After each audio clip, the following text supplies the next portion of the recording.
جو شخص یہ نعت سنتا ہے بھر دے جھولی میری یا محمد، اللہ اکبر، اللہ کے نبی جھولیاں بھرنے والے ہیں. اللہ کے نبی صلی اللہ علیہ وسلم تو اشرف المخلوقات اور امام ہے سب سے، لیکن وہ ہمیشہ اللہ سے جوڑ رہے ہیں، اور ہم لوگوں کو کہہ رہے ہیں کہ اللہ کے حبیب صلی اللہ علیہ وسلم نے ایک جگہ تو ارشاد فرمایا کہ اللہ نے ہر نبی کو ایک خاص دعا دی ہے، اور ان انبیاء کرام علیہم الصلاۃ والتسلیم نے ان دعاؤں کا استعمال، یعنی وہ دعا دنیا ہی میں انہوں نے کر لی جو خاص ان کے لیے دی گئی تھی.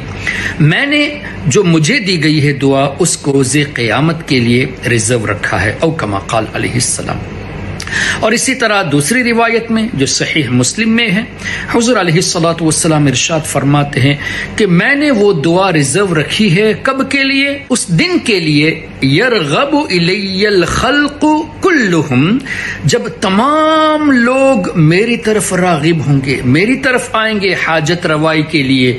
اس پر حضور علیہ الصلوۃ والسلام نے اختتام نہیں فرمایا، بلکہ فرماتے ہیں یرغب الی الخلق کلہم حتی ابراہیم علیہ الصلوۃ والسلام، تمام لوگ میری طرف آئیں گے اپنی حاجتوں کے لیے، حتیٰ کہ سیدنا ابراہیم خلیل اللہ علیہ الصلوۃ والسلام، جبکہ ابراہیم علیہ الصلوۃ والسلام اللہ کے خلیل ہیں، تمام انبیاء اللہ کے نبی ہیں، تو ان کے درجات تو بلند ہیں ہی، اللہ ان کے درجات مزید بلند فرمائے گا حضور علیہ الصلوۃ والسلام کی شفاعت کے ذریعے.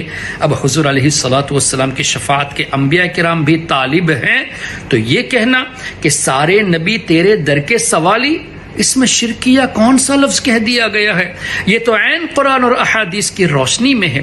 پھر ہمارے آقا صلی اللہ علیہ وسلم نے ارشاد فرمایا واللہ یعطی انما انا قاسم، اللہ دیتا ہے میں ہی تقسیم کرنے والا ہوں.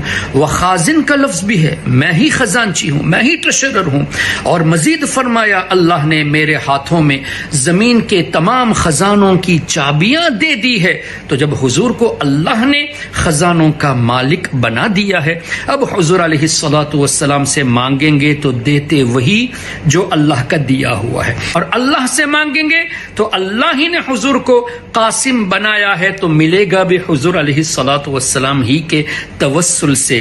اور یہ بات صرف ہمارے علماء نے نہیں بلکہ ابن تیمیہ کے شاگرد ابن القیم الجوزیہ نے بھی اپنی کتاب زاد المعاد میں اس طرح لکھا کہ دنیا میں اور آخرت میں حضور علیہ الصلوۃ والسلام کے کسی بھی امتی کو جو کچھ بھی اللہ دیتا ہے وہ حضور کے ہاتھوں سے عطا فرماتا ہے. یہ ابن القیم جوزیہ نے اپنی کتاب زاد المعاد میں لکھا ہے. اب ان لوگوں کا اس طرح کہنا کہ بھر دو جھولی یا رسول اللہ میری جھولی کو بھر دیجئے، ایسا کہنا شرک ہے، یا سارے نبی تیرے در کے سوالی، یہ کہنا شرک ہے. اس کا مطلب انہوں نے نہ قرآن پڑھا ہے نہ حدیث پڑھی ہے، اور حضور علیہ الصلوۃ والسلام پر الزام بھی لگا رہے ہیں. کیوں؟ جب حضور نے فرما دیا کہ اللہ نے مجھے بانٹنے والا بنایا ہے تو یہ تسلیم نہیں کرتے. پھر حضور کو تسلیم نہ کرنا یہ اللہ کی بات کا بھی انکار کرنا ہوا. کیوں؟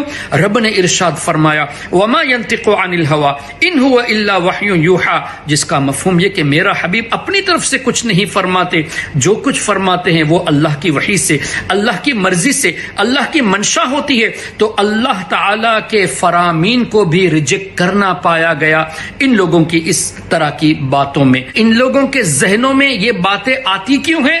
اس کی ایک وجہ سمجھ میں یہ آتی ہے کہ یہ اپنے کو قیاس کرتے ہیں نبی پاک صلی اللہ علیہ وسلم کی ذات سے کہ ہم اس طرح نہیں کر سکتے تو حضور کیسے کر سکتے ہیں؟ ہم بھی انسان، اور نبی پاک صلی اللہ علیہ وسلم کو اللہ نے دنیا میں لباس بشری میں مبعوث فرمایا.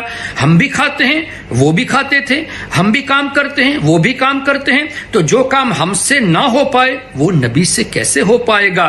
اس طرح کے قیاس کرنے کی وجہ سے یہ گمراہیت کی طرف گئے ہیں. جبکہ صحابہ کرام رضوانullah علیہم اجمعین جن کی مثال دنیا میں نہیں ملتی، ان لوگوں نے بھی حضور علیہ الصلوۃ والسلام ہی سے اپنی حاجت کو مانگا ہے۔ کیوں؟ ان کو اس بات کا یقین تھا کہ اللہ ہی نے حضور علیہ الصلوۃ والسلام کو مالک بنایا، اللہ ہی نے حضور علیہ الصلوۃ والسلام کو خازن بنایا، اللہ ہی نے حضور علیہ الصلوۃ والسلام کو قاسم بنایا۔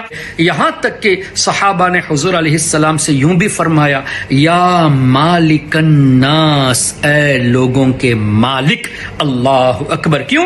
ان کا عقیدہ تھا کہ اللہ نے حضور کو مالک بنایا۔ اللہ تبارک و تعالی ہمیں صحابہ کرام کے نقش قدم پر چلنے کی توفیق عطا فرمائے، جنہوں نے اتنے بڑے مراتب کے باوجود بھی حضور کو اپنے جیسا نہیں قیاس کیا، اور ان لوگوں نے حضور کو اپنے جیسا سمجھ لیا، تبھی اس طرح کی باتیں کر کے لوگوں کو گمراہ کرتے ہیں۔ اللہ ایسے شریر لوگوں سے قوم کی حفاظت فرمائے، آمین۔ والسلام علیکم۔